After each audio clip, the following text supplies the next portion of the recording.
Perfecto, muy buenos días, buenas tardes, buenas noches a todo el mundo. Aquí estamos muy contentos continuando con estas espectaculares jornadas de Derecho a la Salud y nuestro sexto seminario internacional de Bioderecho.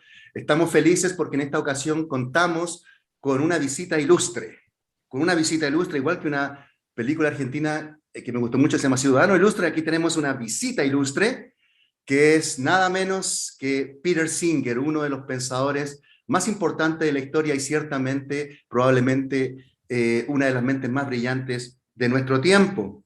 Estamos aquí junto a la doctora Marisa Eisenberg, presidenta de este evento, el doctor Juan Alberto Lecaros, de Chile, el doctor Diego Mendi, la doctora Laura Vilota, la doctora Ana Inés Díaz, la doctora Marianela Fernández de la Universidad de Buenos Aires.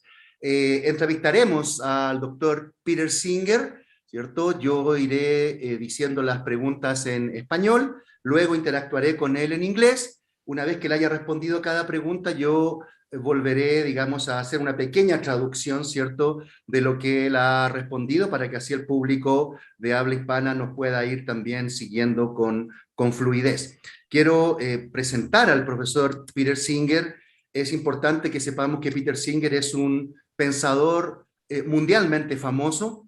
Es considerado como el filósofo vivo más importante e influyente del mundo. Es australiano, pero trabaja como profesor de bioética en la Universidad de Princeton, en Estados Unidos, en New Jersey. Es autor de verdaderos bestsellers del pensamiento contemporáneo, como Liberación Animal, Ética Práctica, la vida que tú puedes salvar, etcétera, entre muchas otras obras. Sus ideas siempre son fuente de permanente inspiración y debate en todo el mundo. Por lo tanto, tenemos realmente, queridos amigos y amigas, el honor de contar hoy día con Peter, con nosotros, una de las mentes más brillantes de nuestro tiempo. Professor Singer is a worldwide famous thinker. He's considered to be one of the most important and influential alive philosophers in the world. Australian-born, he is Ira W. DeCamp Professor of Bioethics at the University of Princeton in the United States of America. He's author of influential bestsellers of contemporary thoughts, such as Animal Liberation, Practical Ethics, and The Life You Can Save, among many, many others. His ideas are always source of permanent inspiration and debate all over the world. So we have the honor today to have Peter with us, one of the most brilliant thinkers of our time.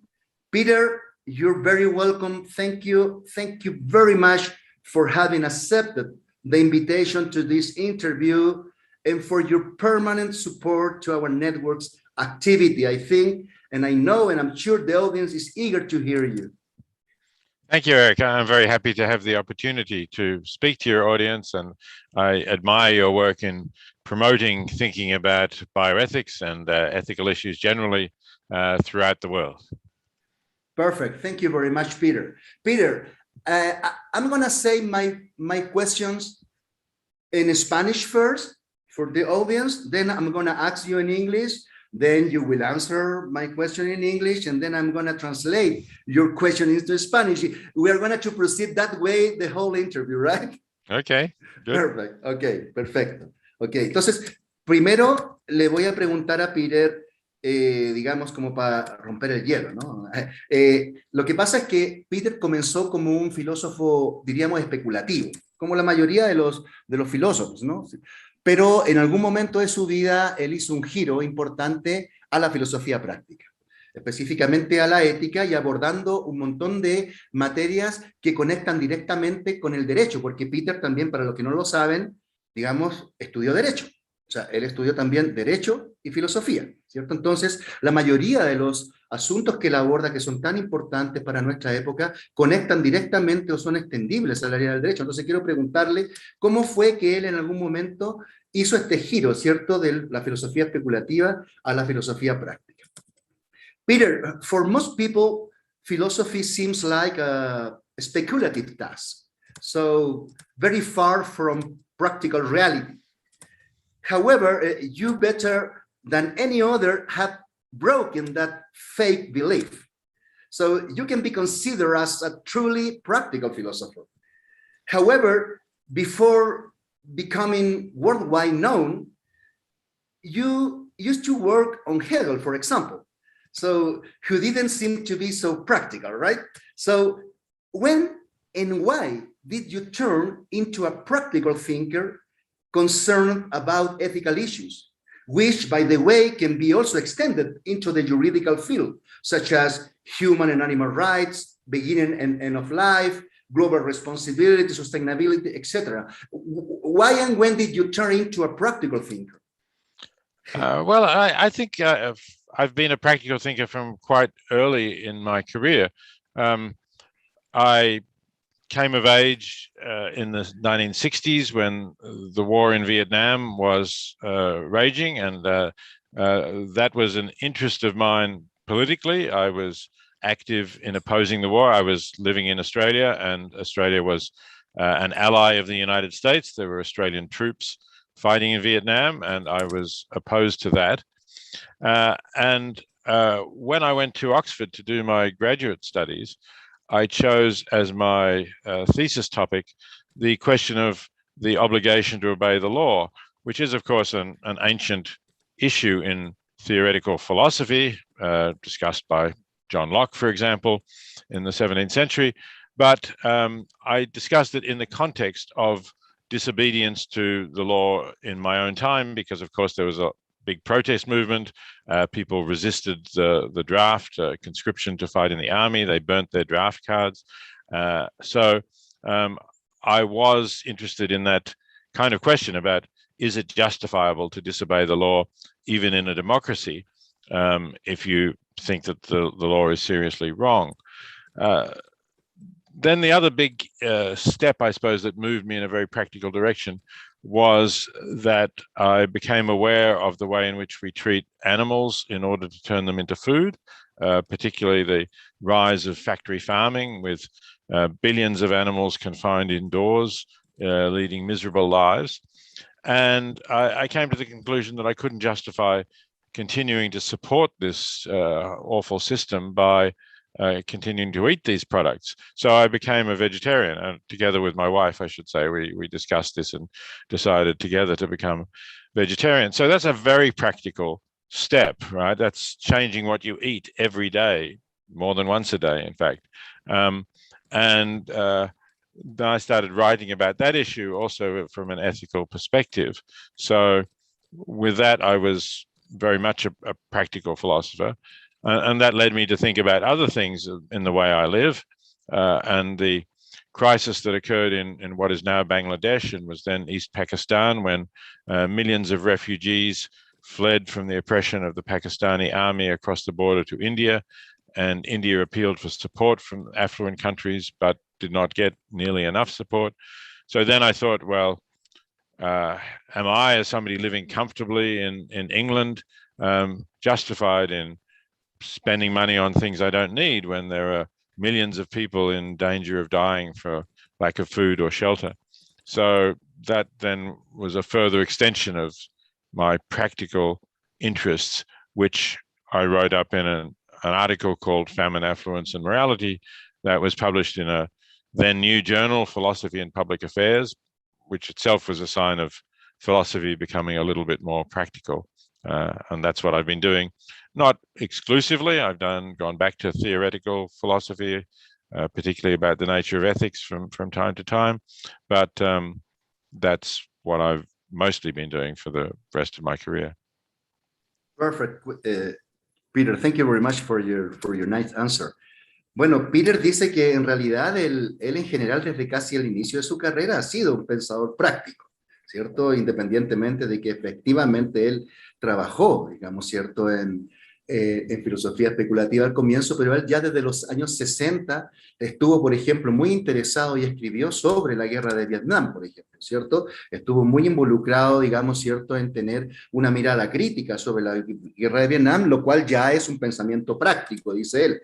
Además, hay otros milestones o hitos, ¿cierto? Como por ejemplo cuando él va a hacer su posgrado a Oxford y él comienza a preguntarse, digamos, sobre la obligación de obedecer la ley, ¿cierto? Y desarrolla ¿cierto? Un concepto que él claramente despliega de manera paradigmática, que es el concepto de desobediencia civil, ¿cierto? Que si bien no es un concepto que debemos originalmente, digamos, a Peter Singer, es un concepto del pensamiento moderno, pero Peter Singer lo desarrolla y profundiza de manera paradigmática en los 70, y eso es cuando estaba en Oxford. Luego dice que da un gran paso práctico, que es cuando él comienza a preguntarse sobre el tema de cómo tratamos a los animales. Entonces él comienza a escribir, bueno, y de hecho comienza y escribe su bestseller A Liberación Animal en el año 75, y dice, ¿qué más práctico que escribir y pensar sobre qué plato ordenamos en un restaurante? O sea, cómo va a ser nuestra dieta, qué es lo que vamos a comer. O sea, él claramente va dando ciertos más pasos, muy impresionado fundamentalmente por cuando visita los factory farms, ¿cierto? Las granjas, digamos, de crianza de animales, y ve, digamos, el sufrimiento, ¿cierto? Y cómo viven esos animales.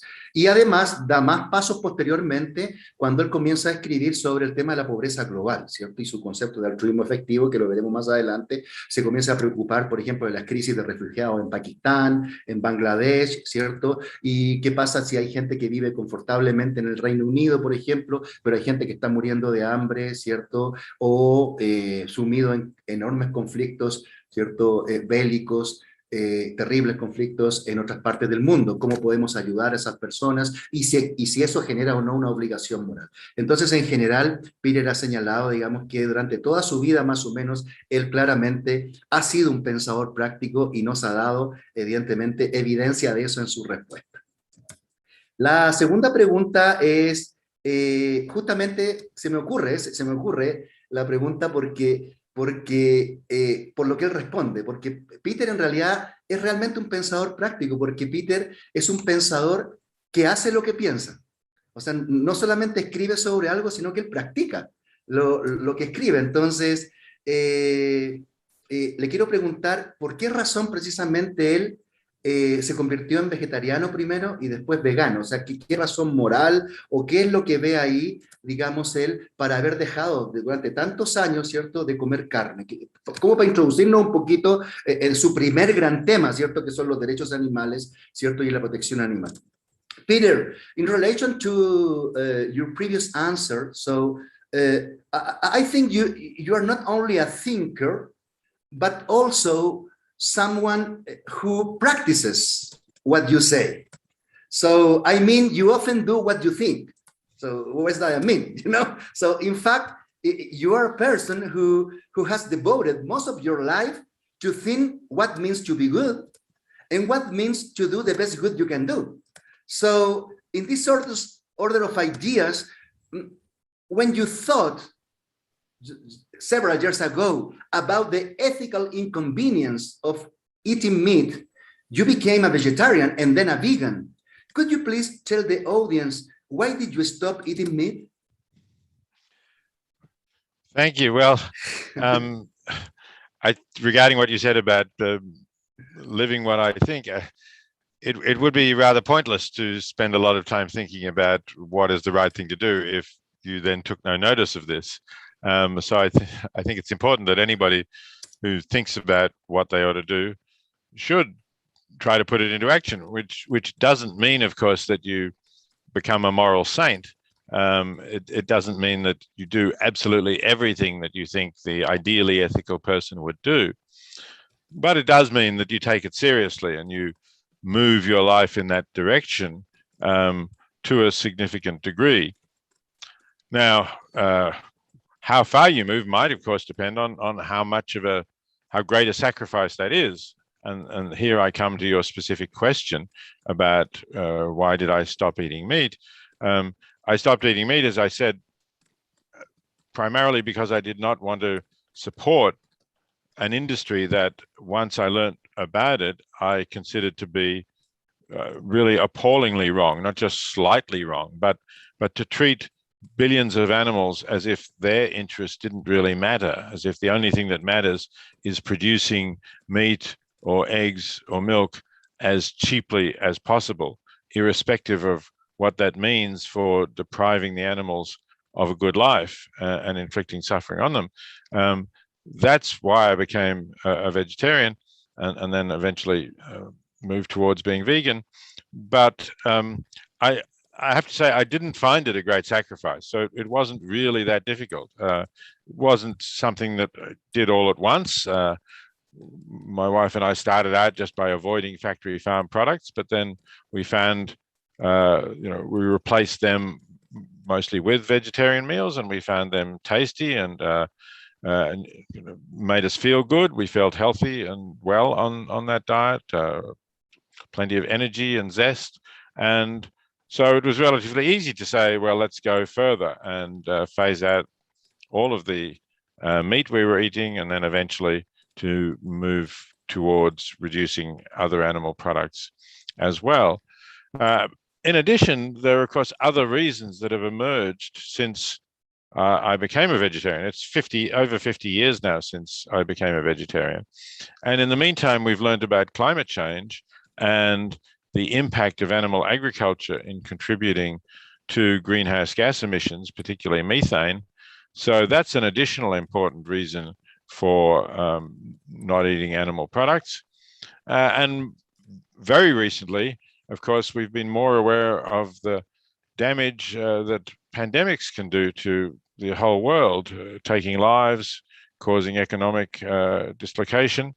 And although this pandemic may not have been caused by factory farms, the previous one in 2009, the swine flu pandemic, did come out of factory farms. And experts tell us that it's very possible that future pandemics will as well, because the condition in which you confine thousands of animals, stress their immune system, is an ideal condition for viruses to mutate and spread. And then, of course, humans come into contact with those animals, and they can mutate and spread to humans. So those are now three important reasons, I think, for certainly for ending factory farming, and preferably for moving away from eating animal products altogether. Thank you, Peter. Thank you very much. Peter dice que, bueno, primero agradece que yo haya dicho que él era una persona que en general, digamos, hace lo que piensa, que hay una coherencia en eso, que obviamente uno no tiene que hacer todo lo que piensa, comienza diciendo Peter, obviamente, pero que sería bueno mover la vida un poco en esa dirección, a generar cierta coherencia, ¿cierto?, entre pensar y hacer. Ahora, cuán lejos uno llegue en esa coherencia entre pensar y hacer va a depender también de cuánto sacrificio esté dispuesto a hacer, de cuánto uno esté dispuesto a sacrificar. En ese orden de ideas, él dice que una primera razón importante por la cual él dejó de comer carne es por no apoyar una industria que estaba profundamente moralmente equivocada. La industria de, digamos, la matanza de animales y de crianza de animales para que los seres humanos nos comamos. Él no iba a apoyar una causa que él consideraba profundamente equivocada y profundamente inmoral. Entonces, en ese sentido, cuando ve también el sufrimiento animal en las granjas, él más se convence, ¿cierto?, de llevar a cabo, digamos, ese giro, junto a su esposa, junto a Renata, ¿cierto?, a Renata Singer, su esposa de toda la vida, su compañera de camino, quien también, ¿cierto?, al mismo tiempo que él se convierte en vegetariana y luego eventualmente en veganos. Él dice que no fue difícil el cambio, no fue difícil para ellos dejar de comer carne, no fue un sacrificio. Ellos comenzaron a sentirse muy bien, comenzaron a sentirse sanos, llenos de energía con la nueva dieta, y es algo que ellos han mantenido por más de 50 años. Además de esas razones, digamos, ¿cierto?, hay otras razones más que tienen que ver con el cambio climático, por ejemplo, o con la agricultura, o con la producción de gases invernadero, ¿cierto? Evidentemente, dejar de comer carne tiene un impacto también en el medio ambiente, un impacto positivo, ¿cierto? Y él está convencido de eso, y ya le preguntaremos más adelante algo con respecto a eso. Y una tercera razón, dice, incluso ahora más reciente con el tema de las pandemias. O sea, él cree que las condiciones en que viven los animales en las granjas presenta condiciones ideales para mutaciones y para el surgimiento de nuevos virus. Entonces, evidentemente, incluso una buena razón para dejar de comer carne es para que se acaben estas granjas de crianza de animales donde podrían haber mutaciones que en última instancia podrían ser también dañinas para los seres humanos. Eso más o menos, en resumen, lo que me pude acordar y las notas que pude tomar rapidito ahí mientras Peter iba hablando. Quiero preguntarle a propósito de eso sobre su bestseller, ¿no?, Liberación Animal. Y que en Liberación Animal dice algo muy interesante, él en el prólogo. Dice que la liberación animal es la liberación humana también, dice. Entonces quiero preguntarle qué quiso decir exactamente con esa sentencia y por qué es importante, por ejemplo, pensarla desde un punto de vista de la vulnerabilidad y la sustentabilidad. Peter, in relation to your previous answer, so in your bestseller, Animal Liberation from 1975, widely considered to be the founding statement of the animal rights movement, you say that animal liberation is human liberation too. You say that in the preface, if I remember well. So could you explain to our audience the meaning of that assertion and its importance for global sustainability, for example? Yes, that's right. Even though when I first wrote that in 1975, I was not thinking about climate change. I only became aware of that issue in the 1980s.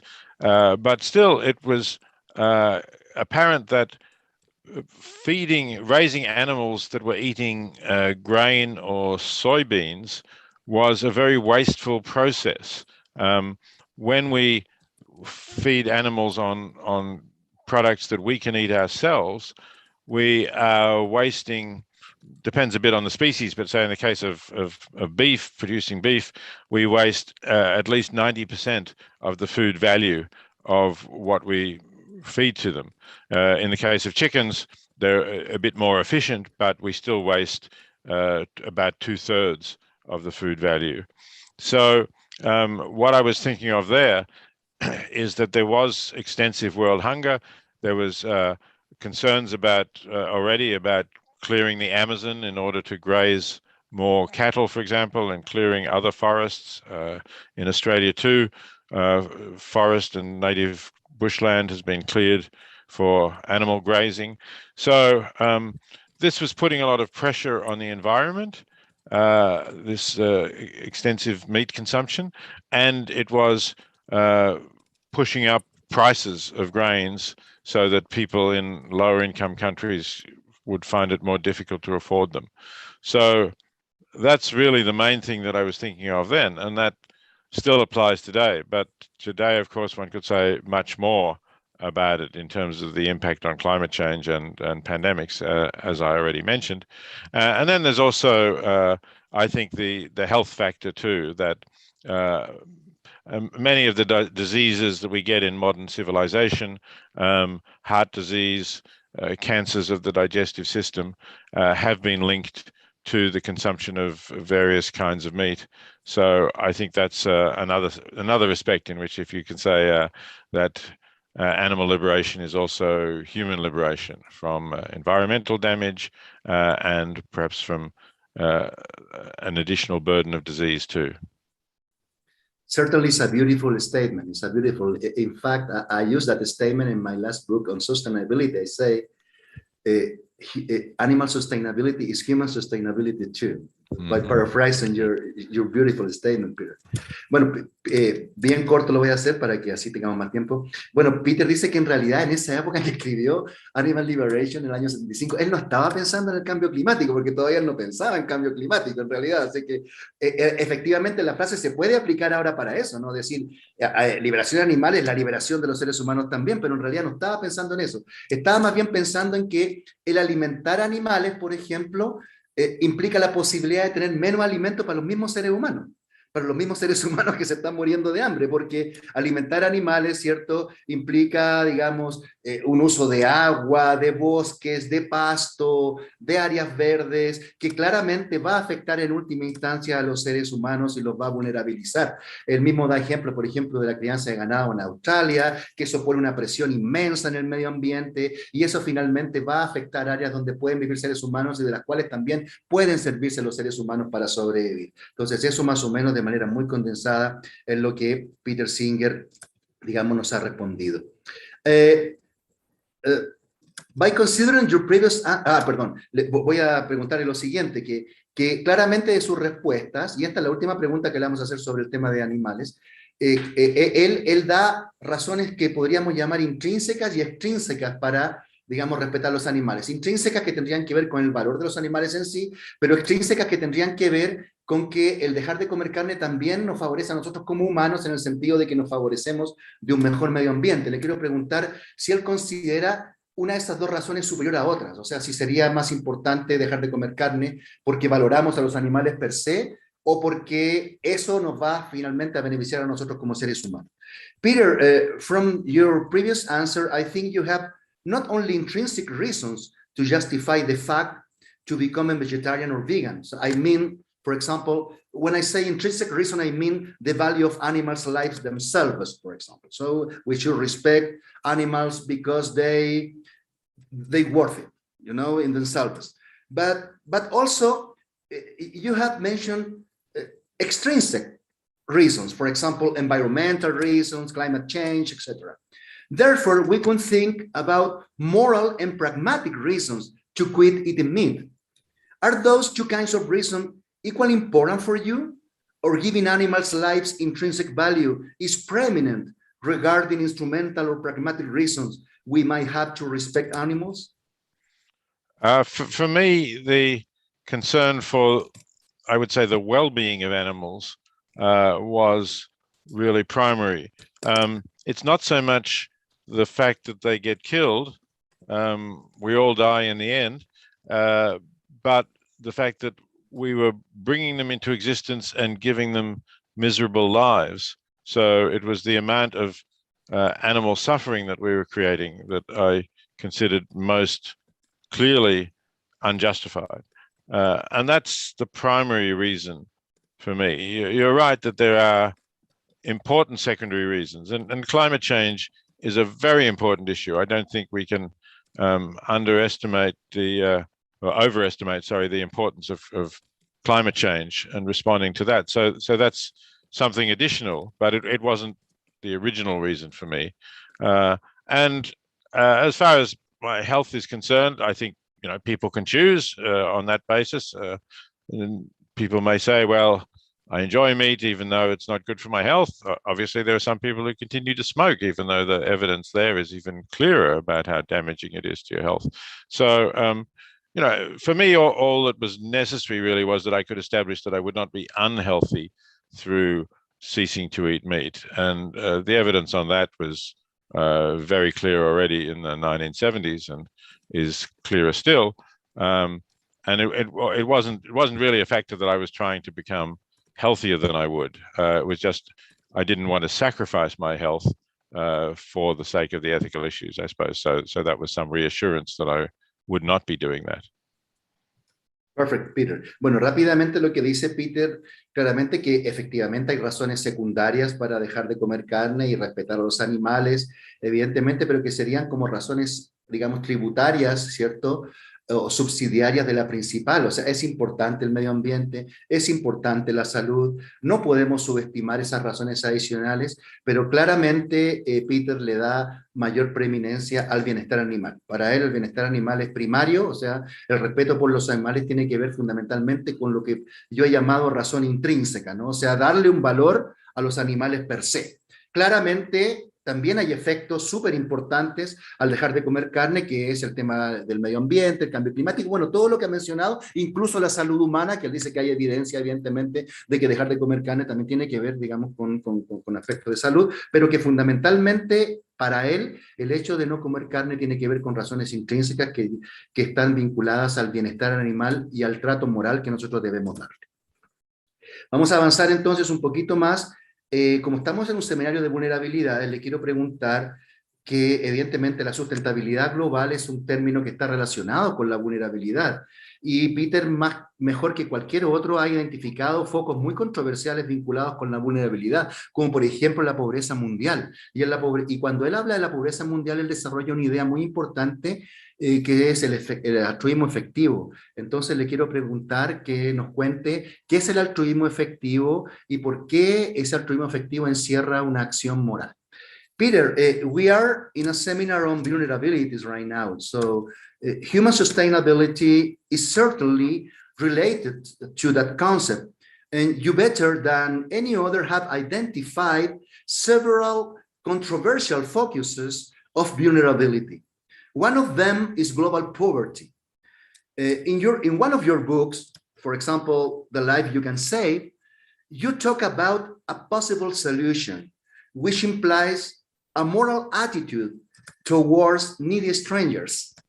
So I'm talking obviously about effective altruism.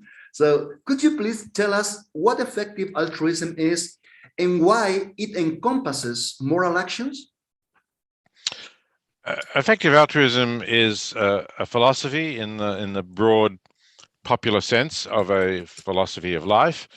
It's a philosophy which has these two components.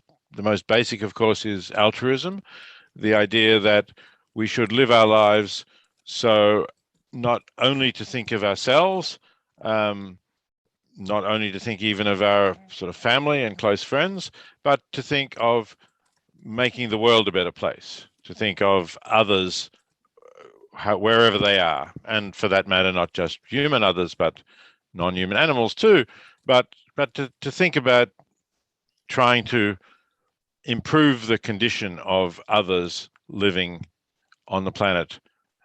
That's the altruism part. And the effective part is that whatever we are doing in that direction to try to make the world a better place, we should try to do the most good that we can in the sense of making the best use of the resources that we are putting into this. So these resources might mean our time and effort in working for an organization, perhaps volunteering for an organization, or they might mean financial contributions, charitable donations that we put towards them. But the need to emphasize effectiveness here arises because, somewhat curiously, whereas we're very concerned to get the best value for our money when we are consumers, if we go out and buy a new phone or a car or something like that, we will do some research and think hard about how can we get the best value for what we spend. We don't want to spend more than we need to. But when it comes to charitable contributions, most people don't do that research. They are more impulsive. They are moved by seeing an advertisement with a picture of a smiling child, or the recommendation of a friend who says, I give to this organization. And they don't ask, why did you choose that organization? Is that really going to do the most good for whatever you're contributing? So effective altruism says it's really important to be as effective as possible. The difference in the amount of good you might do can be 10 times as much from one organization to another. In some cases, maybe hundreds of times as much good. And the effective altruist organization has promoted research showing this and trying to show which are the most effective organizations where you can get the best value, so that people can easily go online to an organization like The Life You Can Save, which is an organization that I founded, and look at some of the best organizations that have been independently assessed as providing the best value for your donation to them. Perfect, Peter. Bueno, el altruismo efectivo, Peter dice, es una filosofía en el sentido popular, digamos, ¿cierto? Coloquial del término, es un movimiento también, pero claramente hay una teoría y una epistemología detrás de ese movimiento. Y esta filosofía tiene dos componentes. El primer componente es el altruismo, vale decir, ¿cierto? No pensar solo en nosotros, en nuestros cercanos, en nuestra familia, en nuestros amigos, sino que también en pensar en otros, en por qué no hacer del mundo un mejor lugar a través de nuestra acción, ¿cierto? Y en ese sentido ingresa el segundo componente de la ecuación, que es el efectivo, la efectividad, o sea, que lo que hagamos en esa dirección, ¿cierto? Para tratar de hacer el mundo un poco mejor, debe tratar de ser el mayor bien que podamos hacer, ¿cierto? Del modo efectivo. Y para eso, digamos, dice, bueno, lo que hay que hacer es dar a los otros, pero dar a través de instancias u organizaciones que uno tenga, digamos, certeza de que efectivamente van a apoyar y van a impactar, digamos, ¿cierto? Evidentemente, las porciones de sociedad o la gente que nosotros queremos ayudar. El altruismo efectivo es dar parte de lo que tenemos, sin dañarnos nosotros, obviamente, eso sería irracional, pero dar parte de lo que tenemos para ayudar a otros. Siempre para Petris es curioso ver cómo la gente se interesa mucho en el dinero cuando es un consumidor, ¿cierto? Y fundamentalmente trata de darle el mejor valor a su dinero. Entonces, la gente piensa que darle el mejor valor a su dinero es comprarse un carro, pero también a lo mejor darle el mejor valor a su dinero podría ser darlo a la caridad, para ayudar precisamente a otros que están en necesidad, pero ayudar racionalmente, en el sentido de que si yo puedo hacerlo y no me afecta a mí mismo por hacerlo, debo hacerlo, y eso implica claramente una obligación moral que evidentemente no es visible para todo el mundo, pero evidentemente eso es el altruismo efectivo, y Peter ha sido uno de los impulsores históricamente de ese movimiento. Peter, in your essay from the 70s, Famine, Affluence, and Morality, you use the example of a pond and a child to justify that if it's in our power to prevent something very bad from happening without sacrificing anything morally significant to us, we ought morally to do it. I think the audience could get a better idea of effective altruism if you share with them that example and explain what the analogy with giving to the poor is. Could you please tell us the pond story and clarify what you really meant by using the analogy? Certainly. Well, the story is a very simple one. You're walking past a shallow pond. You know that it's not deep, and you see that there's a child who's fallen in the pond. You look around, wondering where the parents are, or a babysitter perhaps, but there doesn't seem to be anyone else around. So you realize that if you don't jump into the pond, the child will probably die. But you are wearing some very nice clothes, some very expensive shoes that you've put on, and they are going to get ruined if you jump into the pond, and you don't have time to take them off. So what should you do? I've put this question to many audiences, and overwhelmingly they say, well, of course you should jump into the pond and save the child. Don't worry about the shoes. You can't compare the value of a pair of shoes with a child's life. So it would be awful if you didn't save the child just to save your shoes. Now, the point of this story is that it indicates that we do think that we have a responsibility to strangers. This child is not your child. It's not the child of someone you know, and it's not a child that has ever been placed in your care. You haven't accepted any obligation to look after this child. And yet, we all believe that you do have a responsibility to save the child, even at some cost to yourself, the cost of replacing these expensive shoes. So what do we learn from that? We learn that if we can prevent a child dying at a modest cost to ourselves, that is the cost of not having some luxury item perhaps, then that's something that we ought to do. And we would be critical of people who don't do that. Well, my point is that is a situation that we are in with regard to people in extreme poverty. If we are not ourselves really poor, but we are, let's say, middle class or above, living comfortably, we can afford to do things like to buy expensive shoes or other kinds of luxuries that we don't really need. And if there are also organizations to whom, instead of buying the luxuries, we could give the money to, and they would use it to save a child's life. And the effective altruism movement has shown with its research that there are such organizations that we can rely on will be effectively saving lives or doing other really important things, like perhaps restoring sight in people who are blind because they have cataracts but can't afford to get them removed, helping people to escape poverty, helping children to get an education, many other things that can be done relatively inexpensively. So that's why I think we should think of ourselves as actually being in a similar situation to that of the person who sees the child in the pond and has the choice to save the child or not. And I think that we all ought to be doing something significant. Of course, we could discuss exactly how much, but we all ought to be contributing something significantly to help improve or save the lives of people in extreme poverty, even if they are complete strangers to us. We don't know them. We have not undertaken any responsibility for them, but it's a bad thing if people die or if people have to be blind when they could have their sight restored.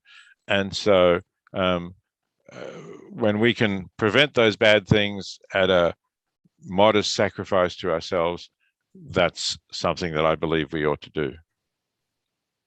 Thank you, Peter. Bueno, creo que olvidé decir la pregunta que iba a hacer. Le pregunté a Peter sobre un ejemplo que él da en un ensayo que él escribe a principios de los 70, que se llama Hambre, Opulencia y Moralidad, donde él da el ejemplo de una laguna y de un niño que se está ahogando y de un tipo que va pasando, y para ver si uno puede sentir o no la obligación de salvar a alguien desconocido, de ayudar a alguien desconocido. Porque creo que eso puede ser una analogía importante como para entender un poco más el altruismo efectivo, la idea del altruismo efectivo. Entonces le pregunté que nos describiera ese ejemplo y nos dijera cuál era la analogía y cuál era realmente lo que él quería significar con eso. Y Peter dice, bueno, que efectivamente, claro que hay una relación entre ese ejemplo que él da y el altruismo efectivo.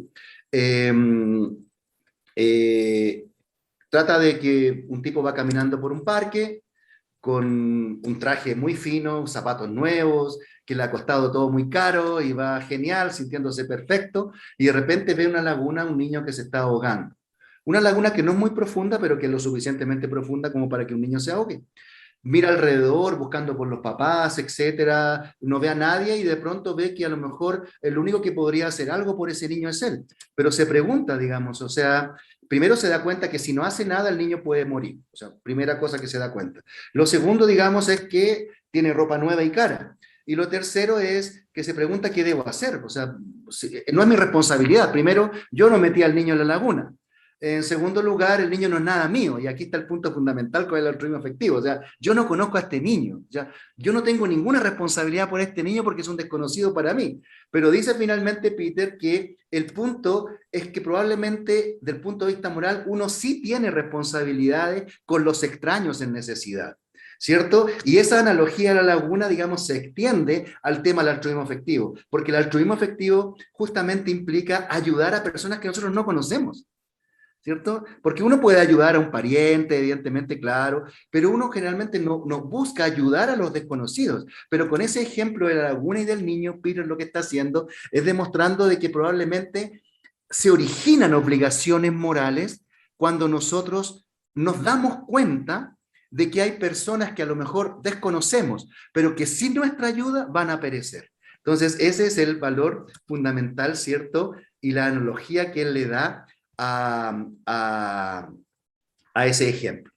En relación con esto, me gustaría preguntarle a Peter, y ya casi vamos terminando porque tenemos que pasar a la otra entrevista. Peter ha acuñado la expresión vivir éticamente, ¿cierto? Y eso creo que está muy relacionado con el tema de la vulnerabilidad, ¿cierto? Sobre todo en las personas en el mundo, que es el tema central de nuestra seminario, evento. Y quiero preguntarle por eso. Peter, you have coined the expression live ethically. So, what is the importance of living ethically and how it relates to the vulnerability of many people in the world? Well, I'm not sure that I can claim to have coined this expression. You could really say Socrates maybe coined it, or it certainly goes back a long way in the history of Western philosophy, and of course in other cultural philosophy traditions as well. There's been an immense amount of discussion of what it is to live ethically. But to me, it's the essence of living ethically is to try to avoid causing harm to others, other humans and other sentient beings, but also, of course, to try to improve the lives of others, to make the greatest possible positive impact on the world that you can through your life. So this is an ethic which looks at the consequences of what you're doing. It's not an ethic about following certain rules, absolutely, but it's an ethic that says, think about whether, when you have a choice of actions, which will have the best consequences, by which I mean will do the most to improve the lives and well-being of all of those affected by what you do. Perfect, Peter. Bueno, Peter dice, bueno, que él no está seguro que pueda reclamar que él haya acuñado la expresión de vivir éticamente. Bueno, en rigor él la ha acuñado en la época contemporánea, pero él mismo dice, bueno, el primero que habla de esto, de vivir éticamente, es Sócrates, dice, y es verdad, digamos, tiene razón Peter, que el primero que se pregunta por qué es la vida ética y qué significa vivir éticamente es Sócrates, pero él dice, bueno, que fundamentalmente para él vivir éticamente y lo que tiene relación con la vulnerabilidad es precisamente que evitemos causar daños a otros, en primer lugar, ¿cierto? El causar daños a otros, y hay muchas formas de causar daños a otros, digamos, evidentemente, y mejorar la vida de otros, o sea, no solamente, esto tiene que ver como con la teoría de Peter de la acción y la omisión, ¿cierto? De Action-Omission Theory, o sea, tenemos que evitar causar daño a otros, pero también tenemos que hacer algo positivo y activo por mejorar la vida de otros, evidentemente. Y eso sería una de las buenas formas de no acabar, pero al menos de morigerar, ¿cierto?, aspectos vulnerables de la vida en su conjunto. Eso es más o menos lo que ha señalado Peter. Ya nos quedan 10 minutos para la entrevista con Nick Bostrom. We have Nick Bostrom after you, Peter. I have to interview Nick Bostrom right after you.